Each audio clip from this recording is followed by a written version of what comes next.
Continue class करते हैं ਆਪਾਂ हॉस्पिटल फार्मेसी ਦੀ चैप्टर कर रहे थे manufacturing of sterile and non sterile प्रैपरेशंस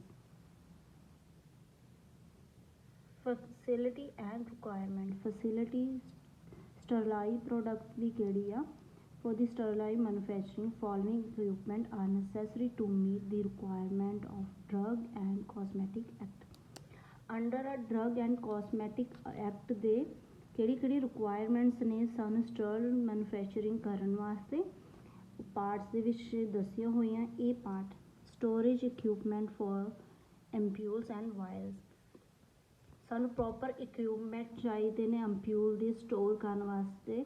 ਉਹਦੀ ਪੈਕੇਜਿੰਗ, ਉਹਦਾ ਟੈਂਪਰੇਚਰ ਕਿਉਂਕਿ ਮੇਨਟੇਨ ਹੋਣਾ ਚਾਹੀਦਾ ਸਾਰਾ ਐਂਪਿਊਲਸ ਔਰ ਵਾਇਲਸ ਦਾ। ਉਹ ਸਟੋਰੇਜ ਕੰਡੀਸ਼ਨ ਸਾਡੇ ਕੋਲ ਪ੍ਰੋਪਰ ਮੇਨਟੇਨ ਲੈਵਲ 'ਤੇ ਅਵੇਲੇਬਲ ਹੋਣੀਆਂ ਚਾਹੀਦੀਆਂ। ਬੀ स्टोरेज कैबिन ਦੇ ਵਿੱਚ ਕੀ ਆ ਜਾਂਦਾ ਜਿਵੇਂ ਫਰੀਜ਼ਿੰਗ ਵਗੈਰਾ ਆ ਜਾਂਦੇ ਆ, ਜਿਹੜੇ ਇੰਜੈਕਸ਼ਨਸ ਡ੍ਰੌਪਸ ਜਿਹੜੇ ਡੀਪ ਫਰੀਜ਼ਰ ਆ ਉਹ ਡੀਪ ਫਰੀਜ਼ਰ ਕੈਬਿਨ ਦੇ ਅੰਡਰ ਜਾਣਗੇ। ਜਿਹੜੇ ਬਿਲੋ 60 ਡਿਗਰੀ ਉਹ ਬਿਲੋ 60 ਡਿਗਰੀ 'ਤੇ ਜਾਣਗੇ। ਜਿਹੜੇ ਰੂਮ ਟੈਂਪਰੇਚਰ ਆ ਉਹ ਰੂਮ ਟੈਂਪਰੇਚਰ ਕੈਬਿਨ ਦੇ ਅੰਡਰ ਜਾਣਗੇ। ਸੀ ਆ ਗਿਆ ਤੁਹਾਡਾ ਵਾਟਰ ਸਟਿਲ। ਵਾਟਰ ਦੇ ਅੰਦਰ ਜਿਹੜੀ ਸਾਰੀ ਫੈਸਿਲਿਟੀ ਕਿਉਂਕਿ ਇੰਜੈਕਸ਼ਨਸ ਪ੍ਰਪੇਅਰ ਹੋਣੇ, ਸਭ ਵਾਟਰ ਹੋਏਗਾ ਤਾਂ ਇੰਜੈਕਸ਼ਨਸ ਪ੍ਰਪੇਅਰ ਹੋਣਗੇ ਕਿਉਂਕਿ ਅਸੀਂ ਉਹਨਾਂ ਦੀ ਸਟਰਲਾਈਜੇਸ਼ਨ ਕਰਨੀ ਹੈ। ਸਟਰਲਾਈਜੇਸ਼ਨ ਵਿਦਾਊਟ ਵਾਟਰ ਨਹੀਂ ਹੋਏਗਾ। ਵੈਸੇ ਵੀ ਜਿਹੜਾ ਸਟਾਫ ਵਰਕ ਕਰ ਰਿਹਾ ਵਾ, ਸਟਾਫ ਦੀ ਨੀਡ ਆ ਵਾਟਰ, ਤਾਂ ਨੀਡ ਦੀ ਫੈਸਿਲਿਟੀ ਵੀ ਪ੍ਰੋਪਰ ਹੋਣੀ ਚਾਹੀਦੀ ਆ। ਡੀ ਆ ਗਿਆ ਐਂਪਿਊਲ ਵਾਸ਼ਿੰਗ ਮਸ਼ੀਨ। ਵਾਸ਼ਿੰਗ ਮਸ਼ੀਨ ਹੋਣੀ ਚਾਹੀਦੀ ਆ ਕਿਉਂਕਿ ਅਸੀਂ ਪ੍ਰੋਡਕਟ ਜਿਹੜਾ ਹੈਗਾ ਯੂਜ਼ ਕਰ ਰਹੇ ਹਾਂ ਇਸ ਵਕਤ ਸਟਰਲਾਈ ਮੈਨੂਫੈਕਚਰਿੰਗ ਦਾ। ਸਟਰਲਾਈਲ ਦੇ ਵਿੱਚ ਕੀ ਆ ਜਾਂਦਾ ਵਾ ਫ੍ਰੀ ਫਰੋਮ ਬੈਕਟੀਰੀਆ, ਮਤਲਬ ਸਟਰਲਾਈਜੇਸ਼ਨ ਪ੍ਰੋਪਰ ਤਰੀਕੇ ਨਾਲ ਹੋਣੀ ਚਾਹੀਦੀ ਆ। ਬੈਕਟੀਰੀਆ ਤੋਂ ਫ੍ਰੀ ਹੋਣਾ ਚਾਹੀਦਾ, ਐਂਟੀ ਮਾਈਕਰੋਬੀਅਲ ਗਰੋਥ ਉਹਦੇ ਵਿੱਚ ਨਹੀਂ ਹੋਣੀ ਚਾਹੀਦੀ। ਤਾਂ ਉਹਦੇ ਵਿੱਚ ਫਸਟ ਸਟੈਪ ਕੀ ਆ ਜਾਏਗਾ, ਅਸੀਂ ਐਂਪਿਊਲ ਦੀ ਵਾਸ਼ਿੰਗ ਕਰਨੀ ਆ ਪ੍ਰੋਪਰ ਤਰੀਕੇ ਨਾਲ। ਉਸ ਤੋਂ ਬਾਅਦ ਉਹਦੀ ਆਪਾਂ ਕੀ ਕਰਨੀ ਆ ਡਰਾਇੰਗ, ਉਹਨੂੰ ਸੁਕਾਉਣਾ ਵਾ ਪ੍ਰੋਪਰ ਕਿਉਂਕਿ ਉਹਦੇ ਵਿੱਚ ਕੋਈ ਵੀ ਵੈਟਨੈਸ ਨਾ ਰਹਿ ਜਾਵੇ। ਡਰਾਈ ਫਾਰਮ ਦੇ ਵਿੱਚ ਕਰਨਾ ਵਾ। ਫਿਰ ਉਹਦੀ ਫਿਲਿੰਗ ਕਰਨੀ ਆ। ਫਿਲਿੰਗ ਤੋਂ ਬਾਅਦ ਆਪਾਂ ਸੀਲਿੰਗ ਪ੍ਰੋਸੈਸ ਕਰਨਾ ਵਾ। ਸੀਲਿੰਗ ਤੋਂ ਬਾਅਦ ਫਿਰ ਫਿਲਟਰ ਪ੍ਰੋਸੈਸ ਚੱਲ ਜਾਏਗਾ। ਹੌਟ ਏਅਰ ਓਵਨ ਦੇ ਵਿੱਚ ਪ੍ਰੋਸੈਸ ਚੱਲ ਜਾਏਗਾ ਕਿਉਂਕਿ ਮਾਈਕਰੋ ਬੈਕਟੀਰੀਆ ਕਿਲ ਕਰਨੇ ਨੇ। ਆਟੋਕਲੇਵ ਆ ਜਾਏਗਾ ਉਹਦੇ ਵਿੱਚ। ਉਹਦੀ ਫਿਰ ਅਵੈਲੂਏਸ਼ਨ ਹੋ ਜਾਏਗੀ ਕਿ ਕਿਹੜੀ ਅਵੈਲੂਏਸ਼ਨ ਟੈਸਟਿੰਗ ਪਾਸ ਕਰ ਰਿਹਾ, ਕੁਆਲਿਟੀ ਇਹਦੀ ਪ੍ਰੋਪਰ ਕੰਟਰੋਲ ਹੈਗੀ ਕਿ ਨਹੀਂ, ਕੋਈ ਲੀਕੇਜਿੰਗ ਨਹੀਂ ਹੈਗੀ। ਸਾਰੇ ਟੈਸਟਿੰਗ ਅਵੈਲੂਏਸ਼ਨ ਔਰ ਕੁਆਲਿਟੀ ਕੰਟਰੋਲ ਦੇ ਅੰਡਰ ਆ ਜਾਣਗੇ। ਦੈਨ ਲਾਸਟ 'ਤੇ ਕੀ ਆ ਜਾਏਗਾ ਲੇਬਲਿੰਗ ਐਂਡ ਪੈਕੇਜਿੰਗ ਆ ਜਾਏਗਾ। ਪਹਿਲਾਂ ਤਾਂ ਐਂਪਿਊਲ ਔਰ ਵਾਇਲਸ ਦੇ ਉੱਪਰ ਲੇਬਲਿੰਗ ਆ ਜਾਏਗੀ, ਫਿਰ ਪੈਕੇਜਿੰਗ ਦੇ ਉੱਪਰ ਵੀ ਲੇਬਲਿੰਗ ਆ ਜਾਏਗੀ। ਫੈਸਿਲਿਟੀਜ਼ ਦੇ ਵਿੱਚ ਪੂਰੀ ਓਵਰਆਲ ਫੈਸਿਲਿਟੀ ਦੱਸਿਆ ਹੈ ਕਿ ਸਾਡੇ ਕੋਲ ਏਸੈਪਟਿਕ ਰੂਮ ਹੋਣੇ ਚਾਹੀਦੇ ਆ। ਏਸੈਪਟਿਕ ਰੂਮਸ ਜਿਹੜੇ ਹੁੰਦੇ ਆ free from bacteria, micro organism, ਕੋਈ ਵੀ ਪਾਰਟੀਕਲ ਡਸਟ ਵਗੈਰਾ ਨਹੀਂ ਅਵੇਲੇਬਲ ਹੋਣੀ ਚਾਹੀਦੀ। ਪੂਰਾ ਏਸੈਪਟਿਕ ਸੈਨੀਟਾਈਜ਼ ਕੀਤਾ ਹੋਇਆ ਸਾਡੇ ਕੋਲ ਰੂਮ ਅਵੇਲੇਬਲ ਹੋਣਾ ਚਾਹੀਦਾ। ਸਰਾਊਂਡਿੰਗ ਜਿਹੜੀ ਹੈਗੀ ਨੋਇਸ ਵਗੈਰਾ ਨਹੀਂ ਹੋਣੀ ਚਾਹੀਦੀ। ਪੂਰੀ ਕਲੀਨ ਸਰਫੇਸ ਹੋਣਾ ਚਾਹੀਦਾ ਵਾ। ਜਿਹੜਾ ਪਰਸਨ ਉਸ ਮੈਨੂਫੈਕਚਰਿੰਗ ਨੂੰ ਹੈਂਡਲ ਕਰ ਰਿਹਾ ਹੈ, ਪ੍ਰੋਸੈਸ ਨੂੰ, ਪ੍ਰੋਡਕਸ਼ਨ ਨੂੰ ਹੈਂਡਲ ਕਰ ਰਿਹਾ ਵਾ, ਉਹ ਪਰਸਨ ਵੀ ਪੂਰਾ ਬੈਕਟੀਰੀਆ ਤੋਂ ਫ੍ਰੀ ਹੋਣਾ ਚਾਹੀਦਾ। ਪ੍ਰੋਪਰ ਉਹਦੀ ਕਵਰਿੰਗ ਹੋਣੀ ਚਾਹੀਦੀ ਆ, ਹੈਡ ਟੂ ਟੋ ਤੱਕ ਉਹਦੀ ਪ੍ਰੋਪਰ ਕਵਰਿੰਗ ਹੋਣੀ ਚਾਹੀਦੀ। ਦੈਨ ਉਹ ਰੂਮ ਦੇ ਵਿੱਚ ਐਂਟਰ ਹੋ ਕੇ ਆਪਣੀ ਮੈਨੂਫੈਕਚਰਿੰਗ ਕਰ ਸਕਦਾ ਹੈ ਏਸੈਪਟਿਕ ਏਰੀਏ ਦੇ ਅੰਡਰ। ਦੈਨ ਆ ਗਿਆ ਇਨਵਾਇਰਮੈਂਟ ਕੰਟਰੋਲ। ਪੂਰਾ ਇਨਵਾਇਰਮੈਂਟ ਕੰਟਰੋਲ ਹੋਣਾ ਚਾਹੀਦਾ ਵਾ। ਕੋਈ ਵੀ ਉਹਦੇ ਵਿੱਚ ਇਹ ਨਹੀਂ ਕਿ ਪੋਲਿਊਸ਼ਨ ਜਾ ਰਹੀ ਹੈ ਜਾਂ ਡਸਟ ਵਗੈਰਾ ਜਾ ਰਹੀ ਹੈ, ਨੋ। ਉਹ ਪੂਰਾ ਫ੍ਰੀ ਫਰੋਮ ਏਸੈਪਟਿਕ ਹੋਣਾ ਚਾਹੀਦਾ, ਫ੍ਰੀ ਫਰੋਮ ਡਸਟ ਪਾਰਟੀਕਲਸ ਹੋਣਾ ਚਾਹੀਦਾ। ਏਸੈਪਟਿਕ ਏਰੀਆ ਹੋਣਾ ਚਾਹੀਦਾ ਉੱਥੇ। ਟ੍ਰੈਫਿਕ ਕੰਟਰੋਲ ਵੀ ਹੋਣਾ ਚਾਹੀਦਾ। ਇਹ ਨਹੀਂ ਆ ਕਿ ਜਦ ਤੁਸੀਂ ਬਣਾ ਰਹੇ ਹੋ ਆਵਾਜਾਈ, ਮਤਲਬ ਟ੍ਰੈਫਿਕ ਕੰਟਰੋਲ ਇਹਦੇ ਵਿੱਚ ਉਹ ਨਹੀਂ ਕਿ ਟਰਾਂਸਪੋਰਟੇਸ਼ਨ ਦੀ ਨਹੀਂ।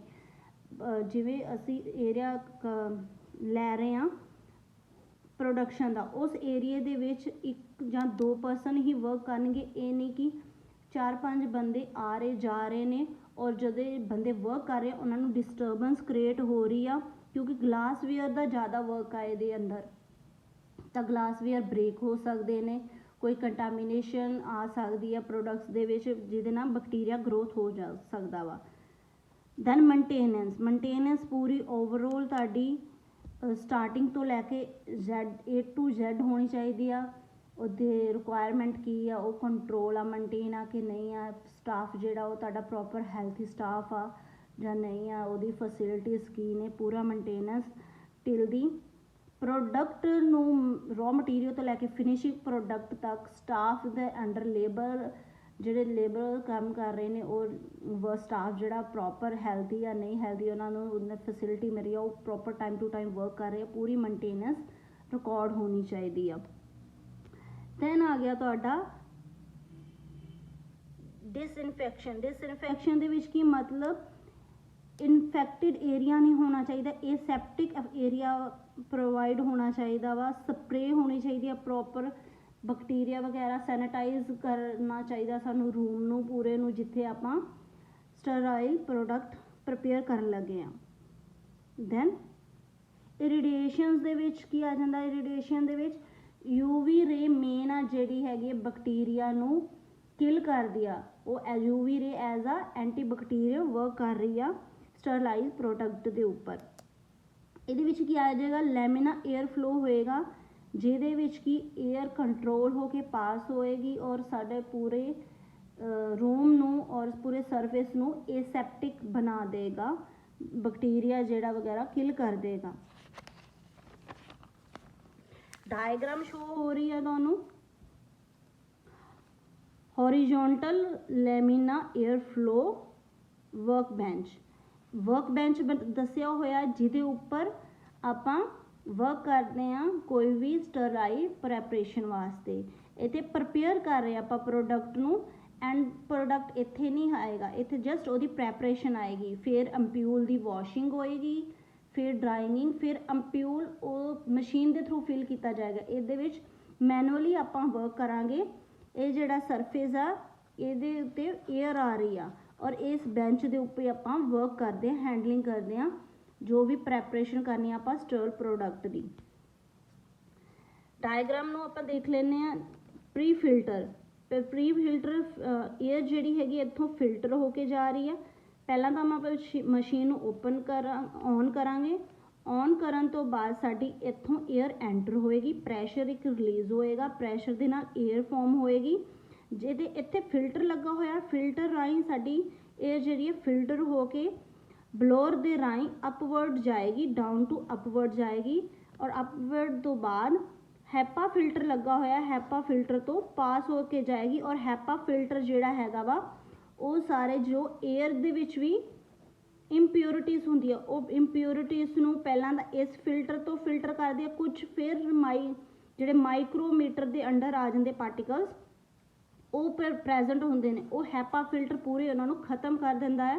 हैपा फिल्टर तो बाद वाली जिहड़ी एयर आ वो साडी एसेप्टिक एयर हुंदी आ, सैनिटाइज एयर हुंदी आ, कोई भी बैक्टीरिया उहदे विच प्रेजेंट नहीं होंदा। ईवन जो आप इस सरफेस के उपर प्रोडक्ट नूं प्रपेयर कर रहे उस प्रोडक्ट दे भी माइक्रो ऑर्गेनिजम्स या कोई भी फॉरन पार्टिकल आ उन्होंने किल करन दी हैल्प करता है हाइपा फिल्टर।